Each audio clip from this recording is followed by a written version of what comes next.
Hello, everyone, and welcome to Strong Start Sundays. I am your host, Dr. Rachel Edoho-Eket, and I am so excited to see so many of you out there tonight. We would love for you to come on, let us know who you are and what your position is and where you are tuning in from. I already see Dr. Sonia Matthews. We are so excited to see you tonight, doing Maryland proud, and thank you so much for coming here. This is going to be an amazing conversation. Now, I have been looking forward to meeting with Dr. Salone Thomas L for so many weeks now, and we are so excited to welcome you on the platform tonight. Welcome, Principal L. Thank you, and I'm looking forward to this strong start on a Sunday and a strong start to a week as well. Yes. Well, let me just tell the audience a little bit about who you are and so many of the amazing things that you are doing and have done. You are truly a legend in the field. And what I love about you is you are so student-centered. So this conversation is really a treat for all of us tonight to have your perspective, talking about what you do as principal. And so Dr. Salone Thomas L is principal of Thomas Edison Charter School in Delaware. It's a K-8 school, so it's a really unique school. And he also had experience being a leader in the Philadelphia public school system. Principal L, how many years total have you been in education? I am just entering my 40th year as a teacher and principal in education, and I'm so excited still, each day. It's a tough job, but it's a calling, as you know. Yes, that is absolutely incredible to have 40 years. And I just think about the impact, the level of impact. And I know everyone's going to hear it tonight as we're having this conversation, but the level of impact that you have is absolutely legendary. And I know that your students and staff and community members are so blessed to have you as the leader in their school. So let me tell the audience a little bit about Principal L, and then we're going to share a couple of announcements to get started and then dive right into this conversation. So Principal L is the author of many, many best-selling books. I have a list of them. One is called Passionate Leadership. Another is called Building a Winning Team. He has another book called Retention for Change. He also has a book called I Choose to Stay, which I know we're going to hear a lot more about tonight. And his most recent best-selling book is called Meet Their Needs and They'll Succeed. And I know so many of you on the call have already read that book and have so many amazing things to say about that book. I know Dr. Matthews is someone who definitely has read the book and just speaks so highly of it. So if you have not had a copy of that book yet, please pick it up. It's available on all platforms. I also want to take this opportunity to share about our book. Dr. Johnson and I wrote Relational Intelligence, the Key Factor to Exceptional School Leaderships, just for you, just for school leaders and aspiring teacher leaders who want to get more deep with our relationships. We talk a lot about the need to retain teachers. I know Principal L feels the same way. We're all kind of in the same boat we know our teachers have choices. I like to describe it as a seller's market. Right now, our teachers are choosing. They get to choose a buyer's market. They get to choose where they want to be. And so it's important for us as school leaders to make sure that our teachers and staff want to come to our schools every day because they have a choice. They definitely have a choice in what they do. So our book really helps school leaders think of ways, what are the behaviors, what are the actions that we can do to support our teachers? And so, Principal, I'm going to give a couple more shout outs because everyone is so excited to see you tonight. We have Coach JL. It's wonderful to see you. He said, we are ready to be 1% better. Let's go. Thank you. And then we also have Chanel Martin saying, let's go, Principal L. So you have some great fans tonight. And we have Jeff Milner here. Good evening. Thank you so much for tuning in tonight. We're really looking forward to our discussion. Thanks for sharing that. And Rachel, let me tell you who Chanel Martin is. She's actually a former student of mine from Philly. Nice. Who's now a school leader in Philadelphia. Yes. Right? We talk about, and I remember her from years, you talk about that student-centered leadership and that student voice. She was always an advocate, very heavily involved in the schools, student government. So shout out to Chanel for all the great work she's doing, in the schools, as a teacher and then, as a leader. So I'm so proud of her. I love it. That's absolutely beautiful. And again, I'm big on legacy. And so the fact that one of your students is now a school leader walking in your footsteps just speaks so highly to who you are, Principal L, as a leader. And Chanel, just you kind of carrying that torch forward and Yes. impacting a whole nother group of people is what we all strive to do. So thank you for lifting that up, and welcome, Chanel. We're so glad that you're here tonight. And we know that this information is going to continue to help you as you make that positive impact in your school. So thank you again for being here tonight. I want to shout out FETC because I had an opportunity to be a featured speaker there this week. And one of the things that I talked about during my sessions was around mentorship and legacy building. And that is exactly who Principal L is. And through Chanel and probably many other former students who are just impacting positively in their communities is major. So thank you again. Dr. Matthews is lifting up, just legacy is what it's all about. And that is so true.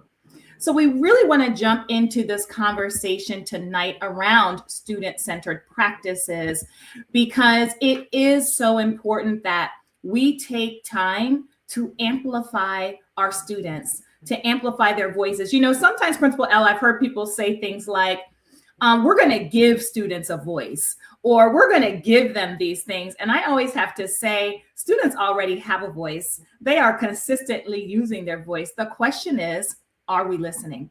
Are we listening to what our students have to say?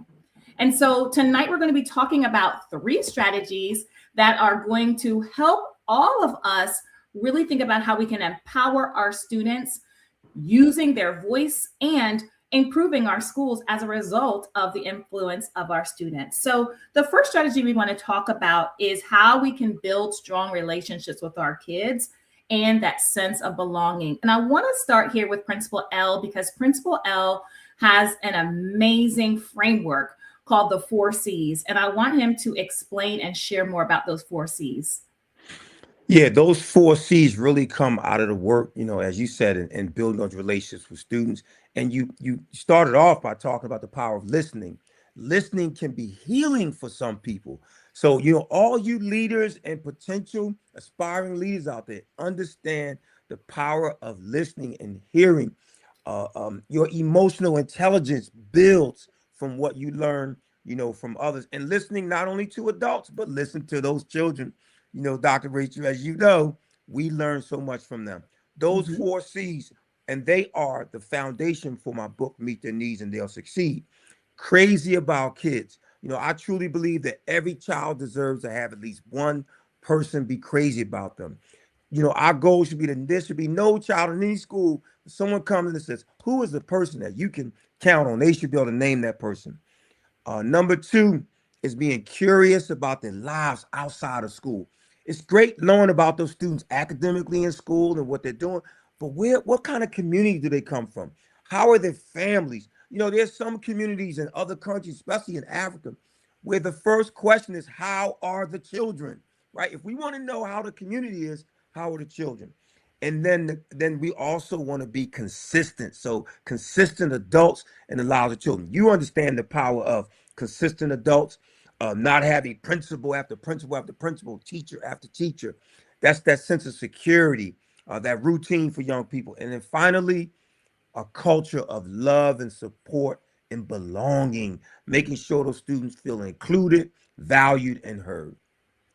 Yeah, so powerful. And I just, the one that stuck out, they all stick out to me, but the one that really sticks out to me is that crazy about kids. You know me, I'm someone who was a former kindergarten teacher, turned an assistant principal into a principalship. So that alone, that pathway was a little bit different. But when I say I'm crazy about kids, I love students. I love learning their names. I love hearing the conversations. You and I are both similar in this way. We go into the cafeteria and we just hang out with students. We get to know students outside of the classroom. And that is so important because children are coming to us with so many different and unique experiences. And a lot of times the way that a student feels special is when the principal, when the assistant principal, when the teachers know their names, when they come up to them and ask them, I am so excited to see you. I've been waiting to see you. Just imagine how that feels to a child when you say, I've been waiting to see you and I'm so glad that you're here. That is what every child deserves to hear every single day. Amazing. So I really appreciate you lifting that up. No doubt. And and what I say to children, which really floors them, is I tell them I loved you before I ever met you. So there's Oh, nothing that you can do to stop me. You can call me any name you want, and you and I talked about how, these little kindergarten and first grade students, they will make sure that they use your title and they won't let anyone not call you Mr. or Doctor. Please okay. make sure. But that's all about the love, the belonging, and also those students knowing that we care and we'll be there, for them. So it's Yes. it's an honor. Yes, it is an honor and a privilege to serve children. And I love that you lifted that up because you and I talked off script about that, how the children call me Mrs. Dr. Edoho-Eket. And you said, hold on, you got even a longer title than Right. Mrs. Doctor. What do you have? They called, I had a little first and second grader was in the office and called me Mr. L or Miss something, and the student said, "No, you can't call him by his first name. You got to call him Mr. Dr. Principal L." And it's just so the little things that they think about, because in their hearts and their minds, they know that we see ourselves in them and they see ourselves in us. I think about Chanel, how I used to watch her walking home to school, and how I would met with, work with a mom and went to their church and that kind. All of that is a part of being in the community and showing those students that we understand who you are and we want to build those relationships. Talking, like you say, in the lunchroom, at recess, anywhere we can, after school program, just make those connections that go beyond the surface, and those relationships will last a lifetime. So true. I want to lift up some amazing people who have joined in the conversation. I want to lift up Maria. So excited to see you. We've been connecting online and we're just so glad that you're here today. Thank you for being here. I also want to lift up Latrice Younger. Thank you so much. She says she has her shirt from Principal L. I choose to say she still has that. How powerful. And thank you again, Latrice, Yes. for being here tonight. We are welcoming Zelda. Zelda, I'm not sure where you're coming from, but thank you for being here and spending your time with us. We know your time is valuable. We also have Dr. Alicia Blackwood. She is tuning in. She says she teaches in South Africa, and she said that means I see you. So thank you for lifting that up, and thank you for being here tonight. Wow. Dr. Matthew is also sharing some important feedback with us. Just that unconditional love is so important to model. That is so true. Our students really need that. One of the things I think about when we talk about attendance, we know attendance is so hard for so many families right now, but having that trusted adult that Principal L talked about, making sure that each child has one person. And how do we know that? What are some strategies that we can use for that? I know in the past, we've had staff meetings where we've written down every child's name in the building, and staff members will walk by and check off if they've had interactions with that student. And we are looking specifically for students who do not have that marked by their name. And we know we need to then pair up students with a trusted adult.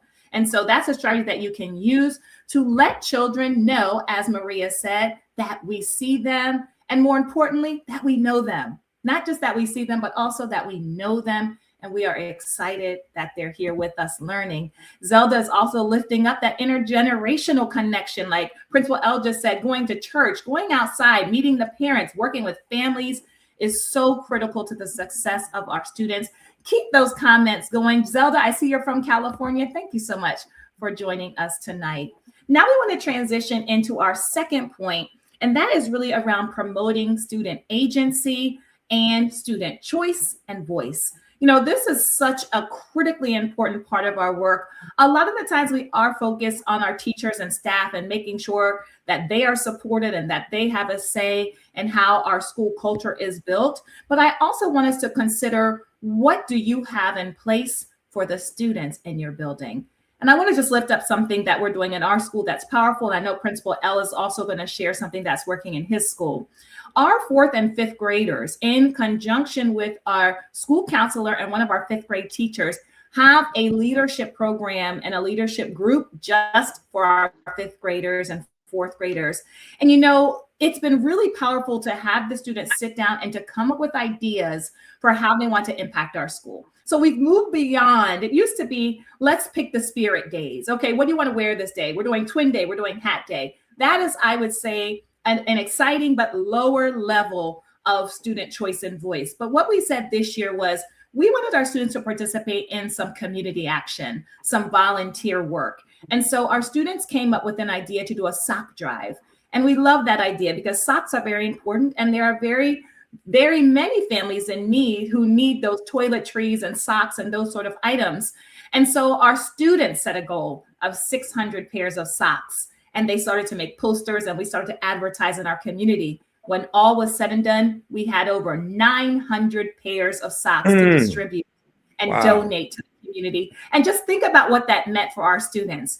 Our students said, we have a problem and we want to get involved to solve that problem. And they worked hard to make it happen. And the pride that the students had in reaching a goal and then exceeding that goal was so very powerful. And we know our students are amped up again because they want to do another community service learning project. So that's just the power of one example. But I do want you to reflect and think about, how are you utilizing students within your building? Students can do so much more when we give them that opportunity to contribute to the school community. Principal L, can you give some examples of how you are also incorporating student choice in your work? And I love the example you gave, because being curious about the lives of students, which is one of the 4 C's, allows you to tap into what they need. So when they start that community service, that we know exactly to go right to what the kind of support those students and families need. And in our school, at Thomas Edison, Wilmington, Delaware, of course we have student government. We actually have a program with DelRec. This is the Delaware Law-Related Education Center, where attorneys come into our school, present scenarios to students, and the students debate and argue different sides. And they already talk about wanting to apply to law school. And I told them, you got to be a real advocate if you're going to go to law school. But we also have a bank at school program for students from kindergarten to 8th grade, and non-custodial accounts, meaning they own and run their own accounts, not them, their parents, not the teachers, they do. So they can talk about how much money they want to deposit. And then we also have programs where our 7th and 8th graders can give us ideas for classes they like. And then we develop the classes, and they choose the classes that they want to attend. Elective courses, giving them input, giving them buy-in. That's why I tell them, there's no way you're going to miss my class. You chose this course. You designed it. So all about giving them an opportunity to weigh in, because there should be nothing about us without us. So that's how we want to do it. I love that. And just listening to what you're saying, I'm thinking about financial literacy. I'm thinking about how those programs are not present in every school, but how powerful are they? When I was growing up, I learned how to write checks, but I didn't learn how to balance a checkbook. I had to learn that at home. And so I love that your school provides that level of programming for students, and that they are making those financial decisions early. That's so important for children to know, that they have that agency, that they can make some decisions.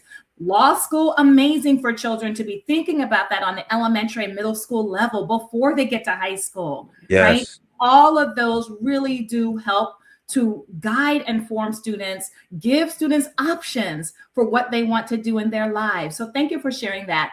I want to lift up a couple more people who just came on. We have Antonio joining us all the way from Angola.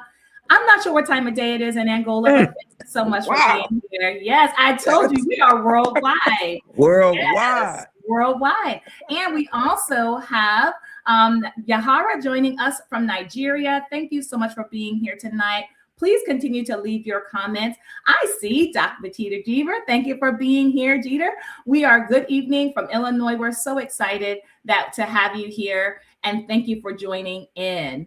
And you have another shout out from her. She says, hello, Dr. Salome Thomas L. So thank you for doing that and for being here. We also have some ideas that, go ahead.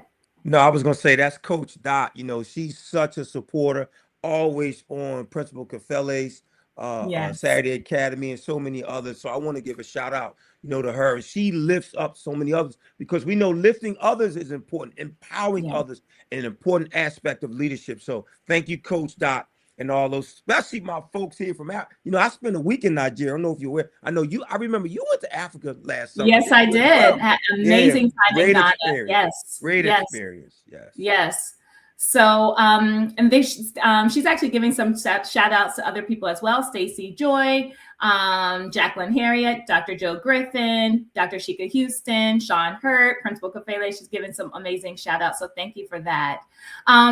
We have a question for you, Principal L. They're wondering where your school is. Can you tell us? I think you said it's in Delaware. Is that correct? I'm in Wilmington. I'm in Wilmington, Delaware, and Newsweek had Wilmington on the covers for several years ago and called it Murder Town, USA, because of the murder rate per capita. But that shows you how important it is to build the support for these young people. And when we talk about agency, I want to give a shout out to Dr. Deron Ford is on there, and he read my book, and in my book I talk about my Saturday school. He adopted the Four Seasons down there in Newport News, down in Virginia. He has a Saturday school, has students making omelets for other students to come to Saturday. Said he had the largest attendance ever. I said, yeah, those omelets, they come out for the omelets. So shout out to brother Dr. Deron Ford, principal in Virginia as well.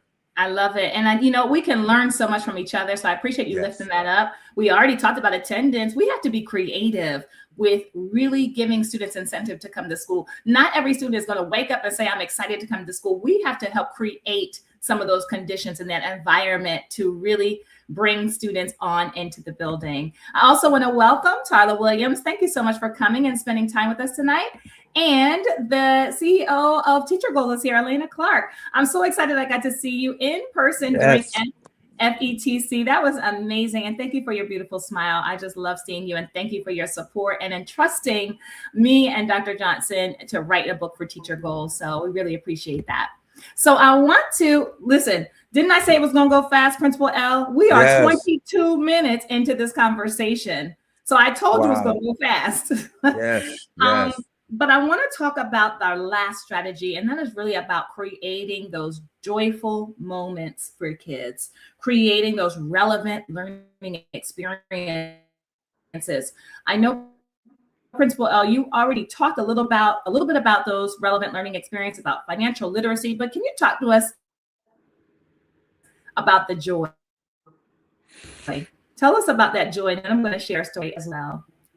Well, the joy for me is, what's the joyful things that you love about kids? Yeah, and I believe that we need to create these joyful and resilient cultures. Sorry, we had a little bit of a delay. I apologize. Can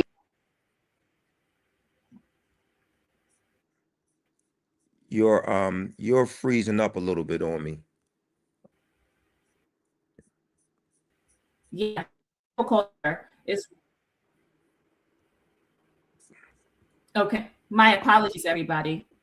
Sorry about it. We're going to keep going. Can you hear me, Prince? Yep, I hear you. Can you hear me now? Yes, ma'am. It's going in and out on me, though. My apologies.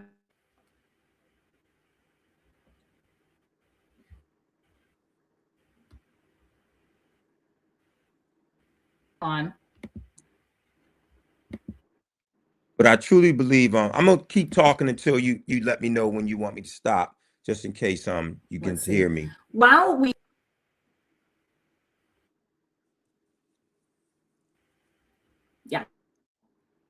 go ahead. Yeah, so to me, I believe that we need to create school cultures where students and parents are knocking the door down to get in instead of knocking the door down to get out. And the way we're able to do that is developing these programs where students feel that we are in tune, that we understand what's going on. When I know about where you come from, then I'll develop lessons that I know will interest you. That's how I get that engagement. And when students are engaged, then they'll find that joy. It's why I created my chess program, at Vaux Middle School, in Philadelphia, and at Thomas Edison Charter right now in Wilmington, Delaware. National championship program, great program to teach students critical thinking and problem solving, but also a great opportunity for exposure. There's a large achievement gap, but there's also a major exposure gap.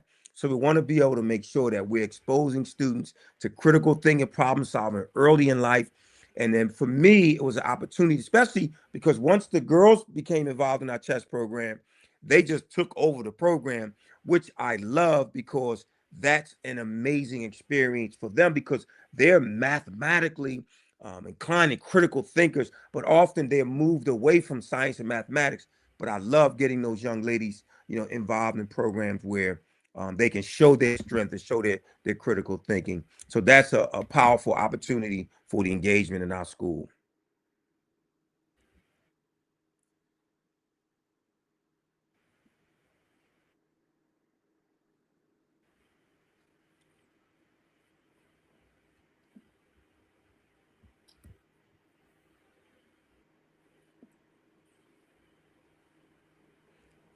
Dr. Rachel, I don't know if you're still with me, Yeah. but okay. And I apologize because I think I'm still not quite there. Can you hear me now? Yeah, I can hear you. I still have a delay, so I apologize for that. If you want to, Zelda, if you want to chat with me off camera, reach out. Anybody want, you can reach out to me. You can reach out to both of us. We're both on social media quite often at Dr. Principal L. You can go to my website, principal.l.com, and I'll make sure you send me a message, and I'll definitely make sure I respond to you. For sure. We Dr. Edoho-Eket and myself, we take great pride in being leaders who are amongst the people. The Pope came to Philly some years ago and said, "A good shepherd knows how the sheep smell, how the sheep feel." We are definitely shepherds in this business, in this world, and we want to make sure that we are able to accommodate you. So you just let me know whatever it is you need to do, and just reach out to me any number of ways, and I'll make sure that I respond and that we can talk. I also want to. I know Dr. Rachel had to uh, probably had to try to help get her audio and video together. But what I want to do for everybody who's still here is principal.l.com. You got it. You got it, Zelda. Reach out to me. And I might even send you I Choose to Stay shirt or a free book or something too when you reach out to me, Zelda. I appreciate everyone who was on here tonight because you have made a sacrifice. You have made some time for your own learning. And we all have families, we got careers, we try to get rest. But I think I truly believe the impact of an educator is not based on our ability to teach, but rather our ability to learn. So tonight we are all learning from each other and learning together. Dr. Rachel, are you back? You are back. I see you. Can you hear me?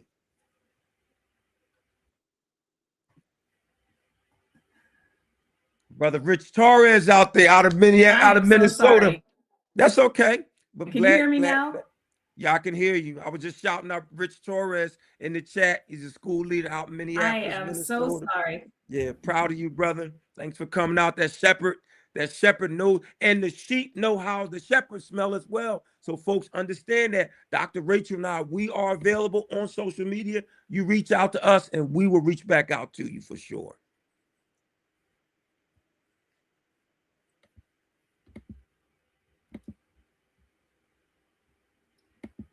All right. Okay, yep. Zelda, you said I'm speaking your language, I'm speaking your Thank you so much, pedagogy. everyone. I apologize for the That's all right. delay and the technical issues that I had tonight. But Principal L, thank you so much for carrying this. All No, right, we that got it. This happened. this But was I a great. know the messages were impactful tonight, and we really appreciate everyone for being here tonight with us. I want to let Yeah. you know that we have a Strong Start Sunday coming up February 1st, and that's going to be with my co-author, Principal Brad Johnson, and then we also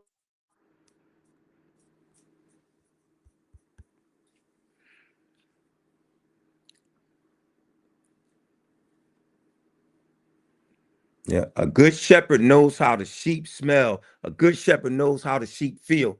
They're not afraid to be amongst the sheep. Folks, go out there, be a great shepherd. Student-centered leadership. It matters. It's important. And Dr. Rachel Edoho-Eket, you are the best of the best. Thank you so much. And Dr. Sonia Matthew, you are amazing.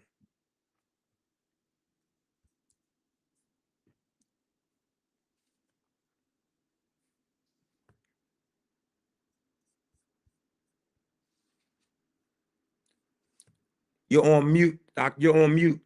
We can't hear you. You're on mute.